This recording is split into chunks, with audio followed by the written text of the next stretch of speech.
Hey, welcome back to Beards and Brews, and happy Halloween! If you haven't already, be sure to hit those subscribe and follow buttons wherever you're listening. Not only does it help us out, but you'll know exactly when we have another one brewing. We're going to wrap up this little spooky treat with the last movie in our block, and that's going to be 30 Days a Night. Man, oh man, if you want to call it 30 Days a Night, we could call it one of two things. We could go with Blood Puddle, the movie, or perhaps Anthony Bourdain's newest episode of No Reservations, where he actually tries human flesh. Leave my boy Danny Houston out of this. He is a gem. I mean, the guy is so good, he's credited twice on the wiki page. He deserves it. Does he? Yeah, it's at the top and bottom for some reason. He's just Nunchuck, the Chala Chuck Norris. Oh, Lord, that's man. all he does. Oh, We'll definitely talk about the weird language that they use. Spoilers, there's vampires. But, man, 30 Days a Night, when I was watching it, just like the overall feeling, I didn't feel like the title was a description of the plot, but like the runtime. yeah. It felt like 30 days, except in the actual movie, it was supposed to take place over 30 days, and it really just kind of felt like, I don't know, 26 hours. Yeah. Dude, if you would take 20, 25 minutes out of this movie, I think it would be a lot tighter and a lot more fun. I don't think it could be a gym by any means. I think it could be a staple in your rotation, though. Maybe so, but like this movie's kind of stuck in the early 2000s. Like it just feels like a movie from the turn of the century, and it has that like weird post-Scream feel, like where it's trying to regain control of the horror genre, and it just comes off like the filmmakers thought this was way more important than it actually was. Yeah, I actually saw this movie in theaters twice. A few of my friends back in the day were really excited for it. They were really into the graphic novels. I didn't know anything about it, but I went and saw it twice with them, and I was just like, eh? I was like, so what'd you think of it the first time? It's okay. What about the second time? It's okay. Yeah, like, they seem to really enjoy it, and, I wanted it, that's why I suggested it for the cast. I wanted to give this movie a second shot. I hadn't seen it in however long it's been, since 2007. I wanted to give it a second shot, and it still stinks. It stinks. It stinks. Yes. I won't say it stinks, but I will say there is a lot of errors done through this movie. They actually can build suspense here and there, but they keep tending to ruin it with all this bullshit filler. I don't know if I can agree with you. I didn't feel any suspense. I'm not saying that sarcastically, like, I hate this movie. It's just this weird dissonance between the movie wanting to have a slow burn and abrupt action. But there's no character development, so there's no stakes. So when that happens, it just kind of sucks. Like, my biggest gripe with this movie is that it's actually pretty boring. And it's boring not because nothing happens, but because there is always something happening and you're never given an opportunity to breathe. It's just all, oh, another person died. Oh, another person died. Oh, he drank another bitch. Oh. Plot-wise, there isn't anything there to fill this space, and that's what makes it, I think, the hardest. But at the same time, you have people putting in performances, unfortunately, that I think are amazing for this movie, and it's like, why are you wasting all that for this? So who in particular would you call out as good? Because Josh Hartnett was completely absent from this fucking movie. It's been a long time since I saw a guy with the face of an A-lister, but the acting skills of fucking Kathy Griffin. He was so miscast in this. 100%. Yes. I got to give it up for is my man Ben Foster. I think he does an amazing job as this little savage Renfield character, and it seems like such a good performance to be turned in when everything else around you is just visually, audibly, all that C-list. He definitely gives me, the Renfield vibes. He gives me vibes of, Sam Rockwell in The Green Mile. Oh, yeah. Just like this wild heathen prisoner guy. Dropping the N-word. Yeah, I feel you. Yeah. But, you're talking about you're talking about the homeless-looking guy that comes into town wanting meat. So, one of my biggest gripes about this movie is there's, these little blips of, the movie achieving what it actually wants to, and to be that more upward and onward kind of movie, and this is one of them. So whoever the cinematographer was focused on this fella, and when he's by himself and just framed, I'm just like, this guy is trouble. Like, this guy is up to something. I want to see more with this guy, especially in a little bit, because like he goes into that diner, makes a ruckus, and they arrest him. So he's like in this holding cell for the rest of his runtime, and every time he's just alone in the cell, they shoot it like he's like some fucking serial killer. It's actually really good. What actually does he get locked up for? Just being a dick. Is that against the law in this country? It's just Josh Hartnett. That's just how he polices. Like he citationed the guy from Vampires who gets cut in half vertically, just because there's a little schmutz on the ground. It's like, not in my town. Am I being detained? Am I being detained? Oh. No, but yeah, he's fucking just writing citations for everything. He's like, oh, my engine blew up. He's like, I know we've been friends since I was 13, but gotta write you a ticket because I'm that guy. I gotta let him know he belongs in this city. That's such the most dickish thing. I don't know why. I'm just like, fuck that guy. The guy that he's talking to, the guy that I believe I have written down as Grizzly Adams. Yeah, that's the guy who was in John Carpenter's Vampires, who was cut in half vertically. Yeah, he's just like, well, I'll add it to the collection. I hate being reminded that I'm in society. Hum hum. And I'm reminding him that I don't give a fuck. It just drives away, music blasting. The plot is just, it's very fucking small. The meat and potatoes of this movie is like, what, 10 minutes? It's getting dark because it's Alaska. Vampires are going to come out and get you. What are we going to do? Hilarity ensues. Hilarity, yes. I like how it just turned into like a 90s rom-com. Yeah, for all you geography buffs out there, this takes place in Barrow, Alaska, the northernmost town in the United States, maybe North America, I don't know. And once the sun goes down, it stays there for, in this movie at least, 30 days. And that's when vampires come out because, you know, there's no sun to kill them. There goes the sun. Do. Go grab the guns. And I don't really know I don't remember if this was covered in the movie, but I remember some friends explaining it to me back in the day that these vampires, at least as far as the graphic novels go, they already chewed through all the people in Siberia, hopped across the Aleutians via Sarah Palin's front yard, and now they're on to Barrow, Alaska. Well, moving on up or south or something, but they roll into town. I'm really glad you brought up they're from Siberia because, one, the movie makes zero mention of this. So they roll into town with some just fucking hieroglyphic language, and I'm just like, this is a serious movie? Question mark. Yeah, it's weird because it's almost like they're reciting the same little things like T'Challa, something, Chun Chuck, and then Chuck Norris. And I swear to God, you can hear them say that. And that's what threw me off so bad. I can hear their gibberish. That is not Russian of any sort. It's just gibberish.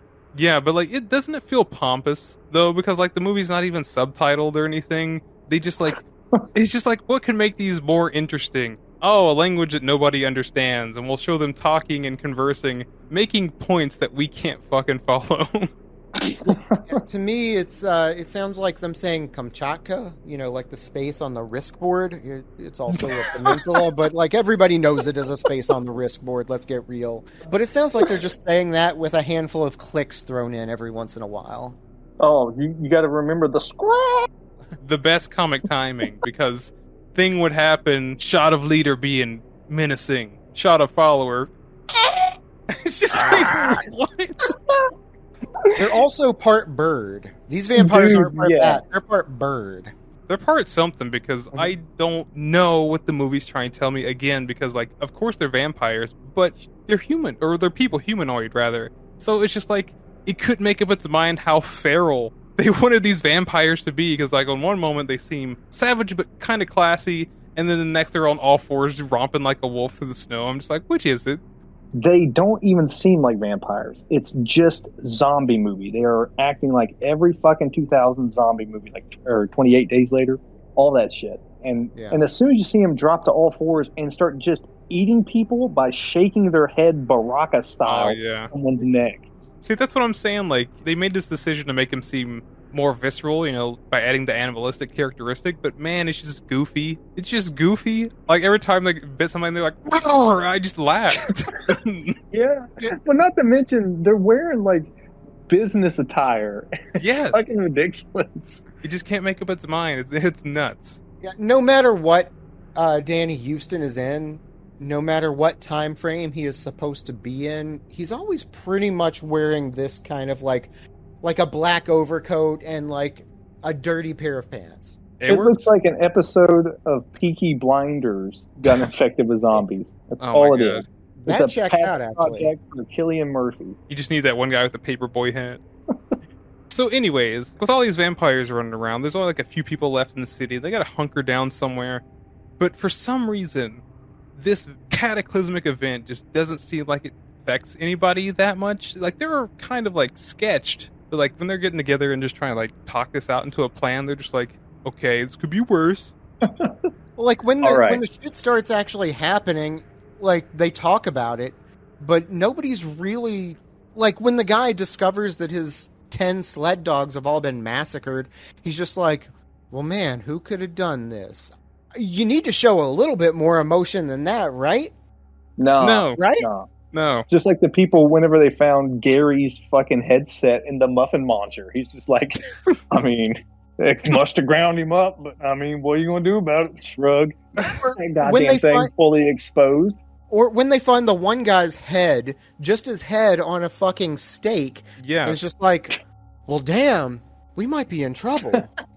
Well, the thing is, it was such a traumatic experience that Josh Hartnett, he just defaulted to his most basic acting skill, and it's just smell the fart. No, that's him smelling grandma's ganja. Before we discover that there are vampires even, we start coming through all these little things. Like we mentioned, the dogs are dead. And then this one guy, his helicopter gets all chopped up or something happens to it. Everybody's cutting off their resources, their ways to get away. The sled dogs are gone. I don't know. This guy's still got his bulldozer with a chainsaw attachment, so thank God for that. That's not going to come back or anything. Like, I kind of wish he was a little bit more crazy, like, the phones are dead, the dogs are dead, the goddamn helicopter's dead. We need to get the fuck out of here. What's even worse is alcohol is banned for a whole month. This could have been an opportunity for this to be just a weed vampire horror movie. Just the fuck with it, who cares? 420 days a night. Doesn't matter. Yes. Something like that. Instead, we get a very classy scene of two, what do you think they are? Oil workers or something? They work at a plant, maybe where the muffin muncher is. But they walk up with a young lady, and she's like, which one of you boys is going to take me home? I have never seen in my life, in any other film, a game of rock, paper, pussy. Yeah, it's like she has no say in it. It's just like, well, let's fight it out. Let's see who's going to get to bang her tonight. And she's just like, yeah, work it out amongst yourself. Well, the plot twist is really that it's both of them. Yeah, one of them's like, well, we can take turns. Have you been to France? No? Well, let me show you the Eiffel Tower. Oh. If we haven't mentioned it, there's a second, I guess, almost lead to go alongside Josh Hartnett. It's his ex-wife. They're separated, and I don't know, it's all very Twister. They're separated, they get back together, there's a disaster. Yes. Nice. Yeah, it doesn't matter, but she's like the blonde that shouldn't be here, but she is. Yeah, and she's putting in effort ?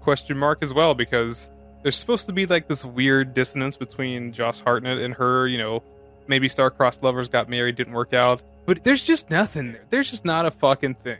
That's the only way I can explain it, because like they're supposed to be like this rough around the edges relationship, but like when they have to get together to actually do something to survive, they're just on board. Seems like they're friends. They are close friends. It never gives you the vibe of a relationship that would have been the, I guess, magnitude that Josh Hartnett is alluding it to be. Yeah. He's willing to put himself through hell and back throughout this entire film, basically to get cucked at the end at a local barbecue. Bro, what? Oh, that was real rough. And I bet he smelled awful. Well, I mean, he's like, oh, he's in my mouth. I don't know even how much of this plot that we need to talk about. There As you isn't mentioned, a plot. it's really thin. You're right, because it's literally them hunkered down for, let's see, 30 days of night. Yes, Fucking- with time jumps. Yeah, weird. Yeah. It's also kind of weird that, like, the movie's way of telling you that time is progressing is just how slightly more hair is on Josh Hartnett's face. Oh man. Yeah, if Definitely. the title of the movie was not 30 Days of Night, I would have thought that this movie took place over like one night.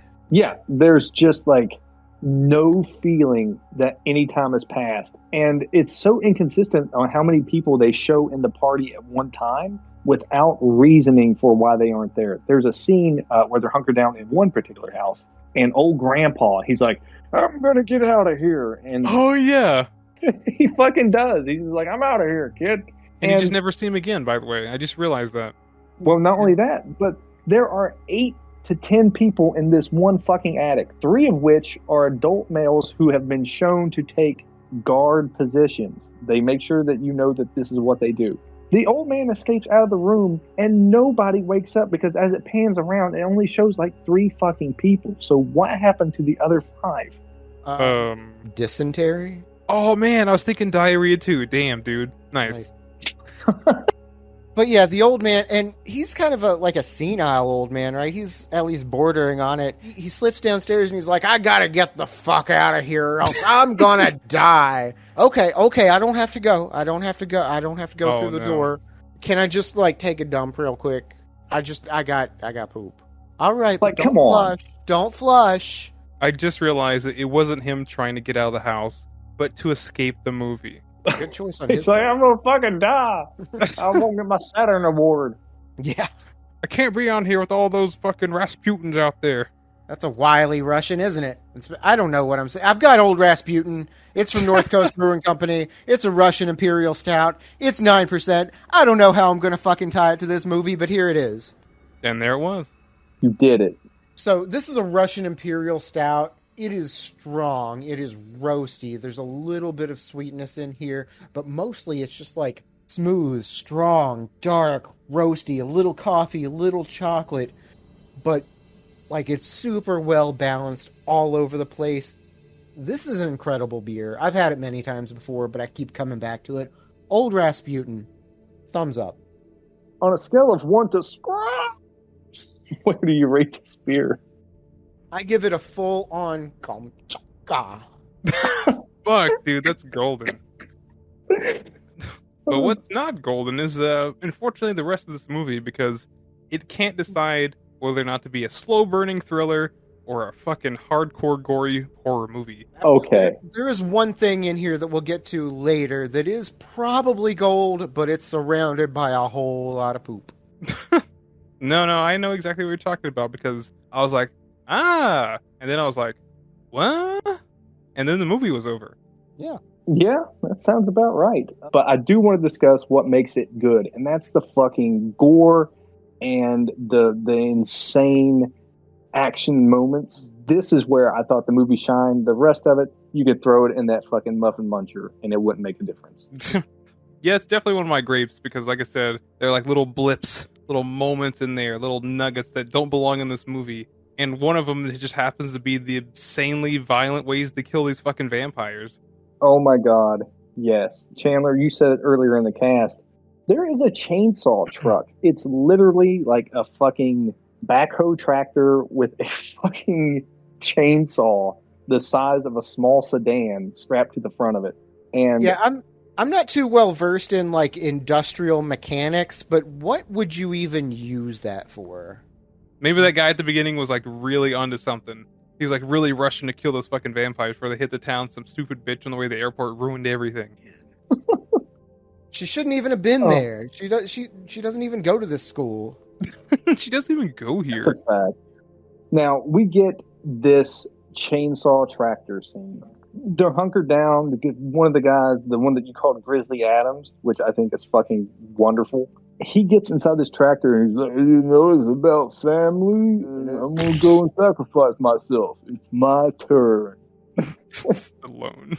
Fuck. It's Not, you're saying Stallone, but all I'm seeing is Randy Quaid from in Independence Day when he's Oh, like, fuck. "I'm back," And then he goes right into the space anus every time. just driving that chainsaw up there into the space anus. Why did we get this movie? Why not the Randy Quaid one? Feel like, and we get this a lot, but I feel like there's a whole lot of people in this movie that they really wanted to cast as somebody else, but they were like, nope, turned us down. Some producer just slamming the script on the table, like, we cannot have 30 Quaids of Night. Oh my god, the ship crashes and he just comes off. He's like, to nut Chuck Norris. Starts roaming around. Oh man, I missed that movie and it doesn't even exist. Can we get Quaid turned into a vampire, but a vampire that only speaks in this like ancient, archaic Russian click language? Can we get that, please? With a something. deep southern accent, though. That's also something yeah. that percolated through the movie. Like, the actors and actresses didn't know what region to do sometimes. Oh, like, they're like in bumfuck Alaska somewhere, but they had like this really southern specific accent sometimes. Yeah, the one guy, the prisoner guy with the bad teeth, the stranger, that's his name. He was speaking like fucking Emerald Lagasse or something. He was gonna cook gumbo. Damn! Like, how did he get there? What are you doing? I don't know. You see his mouth? He might have just used his teeth. He got all them teeth and no toothbrush. Oh, he's so angry. He was like, I'm trying to get some beef. Where's the beef? That's what he's asking for. He wanted some Anyway.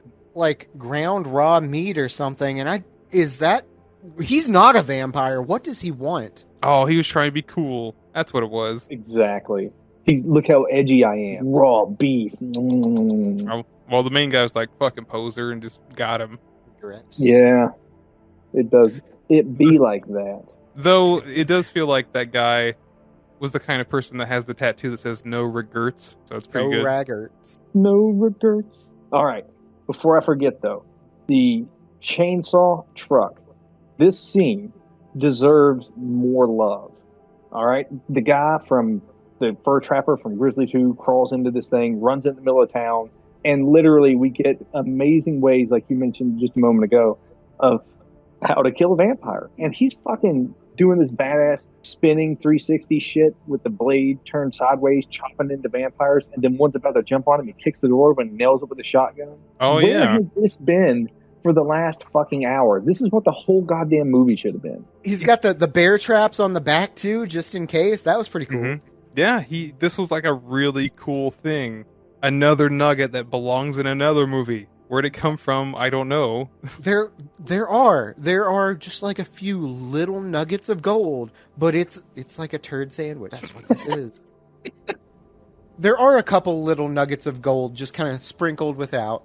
But if we haven't gone over it really, the plot of this movie is the plot of The Walking Dead over the last like 7 seasons. They get to a place, shit gets rough, they gotta find another place. Shit gets rough somewhere along the way. They're not going to make it. A few make it, a few don't. That's this whole movie just compressed down into like 2 hours. But not Glenn. Damn ya. Damn you, Glenn. You got the ball bats. Okay. So we got Negan getting some cool kills. I want to talk about the real star of this movie, and that's the fucking fire axe. Oh, yeah. He makes a lovely appearance. Because, like, alright, just skip ahead, whatever. They're doing some stuff. They experiment with UV light that goes absolutely nowhere, and they wind up in the from Grandma's grow room. Yeah. She has cancer and wants to grow. It doesn't matter. 420. Yeah. Bitch is dead anyway. Yeah, whatever. Yeah, long story short, a lot of stuff happens that doesn't matter. They go to the fucking Muffin Muncher place. It's like this big grindy thing that you see. I think it was in a Bond movie once. I'm gonna get ground up. Doesn't matter. So, fucking not Christian Bale falls into the dumb thing, gets his hand all eaten off, and he's like, oh, it fucking hurts, this is awful, I don't want to do this again. But then he just starts screaming, I don't want to say indiscriminately, but, you know, the little kid probably didn't deserve to hear that. And the solution that they come up with on the spot to take a huge fucking fire axe off the wall and hack this man's head off in multiple swings. Bro. This was the best part of the movie. This is what I was talking about. Easily the best part of the movie. And it's all of like 15 seconds. And it's so fucking brutal. And it's so removed from the rest of the movie. I was legitimately concerned about a character's mental health that I didn't even know the name of. Across 4 lines in this, in my notes, I wrote brutal and underlined it several times. This is fucking brutal.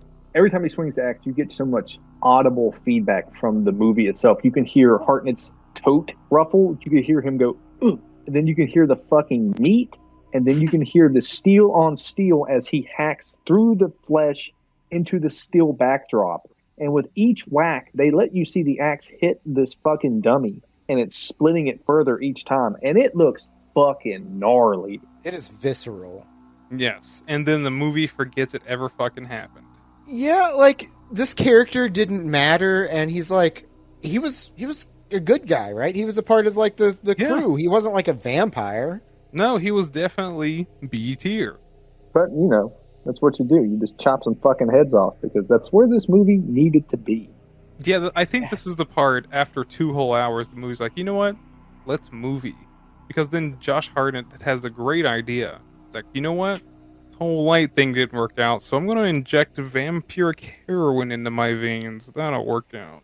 This is a decision. They made a decision to do this. He says, I can't beat him like this, and it's just me because y'all suck.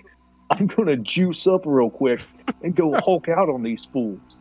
And he fucking shoots up some vampire blood, walks outside with his hood up like, getting all fucking Beast Man psyched up.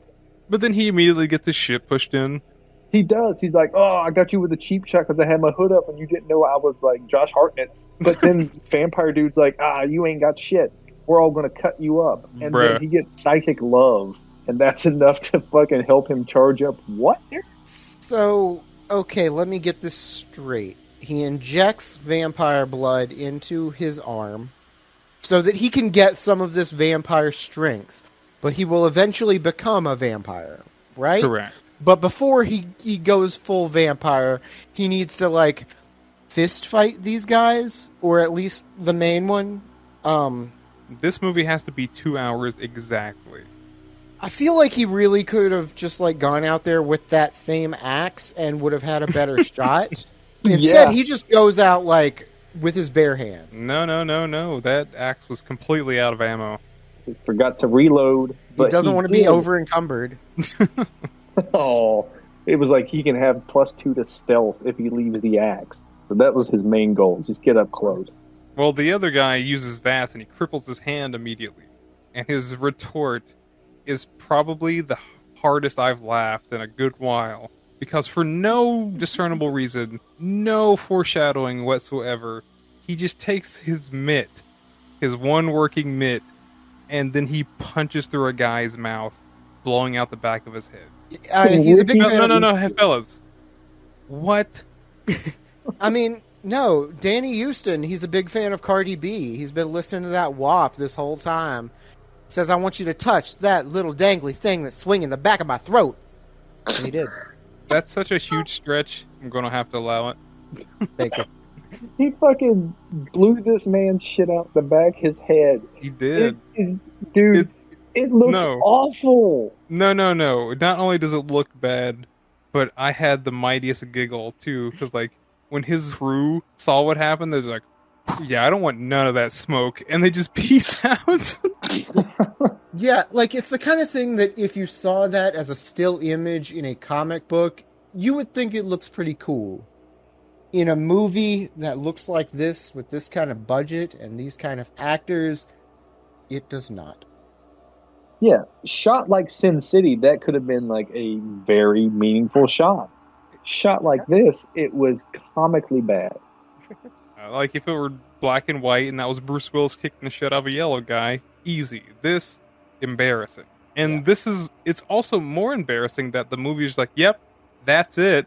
We killed the main one, we let the others get away, but that's fine. That's fine. The main guy and his girl, they survived. This is a feel-good moment. Yeah, it fucking feels like this whole movie was told in a story, and you got old grandpa by the fire being like, and that's when Josh Hartnett punched through a guy. The end. Before we get to the end, And because the plot doesn't matter, there are more little things that I think are just flecks of golden in this sea of horse shit that I want to bring up. Okay? One, there's a line that I remember from the trailer way back in the day, and I think this is cool. I think this is really cool. When Danny Houston is first sort of like trying to use one of these girls as bait, and he's threatening to like kill or eat her or whatever, she's just like whimpering like, oh, please God, somebody help me. Okay, his delivery on this next line is solid. He says, God. Looks around. He's looking up in the air. No God. That's a fucking killer line. It's like, no one can save you. I'm about to drink this whole bitch. But then he goes back to the Russian click, and it's just like, okay, you had your one moment. Yeah, that's the only words of English that he speaks during the whole film, as far as I can remember. The other part that okay, this isn't gold. This is just so shit that it comes back around and becomes gold. All right, that's what I'm saying here. The little girl, when they get to this like convenience or whatever it is, you start to hear like some lapping, and she just turns back around and says, I'm done playing with this one. You want to play with me now? That's a great line, followed up by a quick shot of the guy who just got eated with the face that says, no, you don't want none of this. This falls into the so bad it's good category. This is quintessential like 80s schlock fucking camp. That's what that is right there. It's up there with Pancakes Girl, huh? What? I'll send that link to you later, don't worry. Okay. All right. I just couldn't get through this whole review without talking about those two things. Well, he's also immediately decapitated. Oh, yeah. Josh Hartnett comes in swinging that axe like a baseball bat. That's his move, though. That's his move. He's the head removal machine. Swing away, Josh. And he is bad at swinging, too. Like, that's his move, but he's not going to the majors anytime soon, I'll tell you that. Well, neither is this movie, because it wraps up in a real hurry. Josh Hartnett gets burnt to a crisp, and then credits. The movie is... Oh, man, it tried really hard to get me to feel anything like right at the end. They had the sunrise and everything. The ending just has the two protagonists just embracing each other as Josh Hartnett sees the sunrise as he turns to dust. Was it worth it? Was it? Was it? I'm unfortunately a fan of this movie. I think it's got enough to keep me interested. Not, mind you, sitting down and watching it through, but this is a movie that I like to throw on, and then you could just bullshit through the entirety of it and still like glance up here and there and catch something. One of those old USA style movies. So I enjoyed it. I mean, it's not awful. It's not terrible. It's not like I hate this movie. But the great Joe Bob Briggs said the only sin that a movie can commit is that it would be boring. And that's what this is. Yeah, I agree. As I said, this movie is boring, but boring because there's always something going on. That may be why it's such a good put it on, do something else. You can look up every few moments, and when you're looking up, you're seeing something that might be kind of cool. But as a whole film, this movie kind of sucks. End review. Eject cassette. Well, there you have it. That was 30 Days of Night. If you have strong feelings about the show or the movie, leave in the comments below. Make sure you hit the like and subscribe buttons. Be sure to hit that little bell icon dangling down there so you don't miss what we've got brewing up next. Get out there and follow us on social media. We got that Instagram, Facebook, Twitter, Reddit, and we're everywhere. Podcasts are available, including YouTube. So if you haven't given us a chance, give us one now. We're okay. We're kind of funny. And if you don't, we'll nunchuck T'Challa your Chuck Norris.